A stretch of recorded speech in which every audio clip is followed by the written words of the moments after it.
This SOP shows you on how to get all the different children ASINs for a specific product. In this case, we're looking at one of our competitors that we see has a whole bunch of variations. So go through them one by one to copy out the children ASINs would be quite complicated. So what we do basically, we choose any of the variations we want.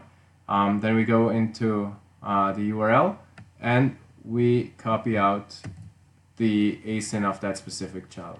Then we go over to Helium-10 software, into the keyword tracker.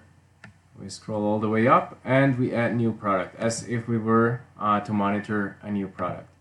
So up here we paste the ASIN that we just copied, and down here we just okay, before we can add anything else, Helium-10 tells us that this product has a parent ASIN and additional child variations, in this case 37 variations, and if we want to track all of them, so we click yes. And we just add one keyword down here, so it works, can be whatever we want. So let's just put neck in here, and we click start tracking. Give Helium-10 a couple of seconds.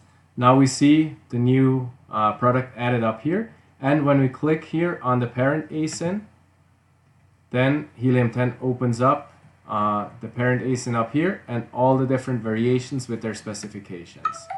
So we can just basically copy this table here. We have all the child ASINs and their variations.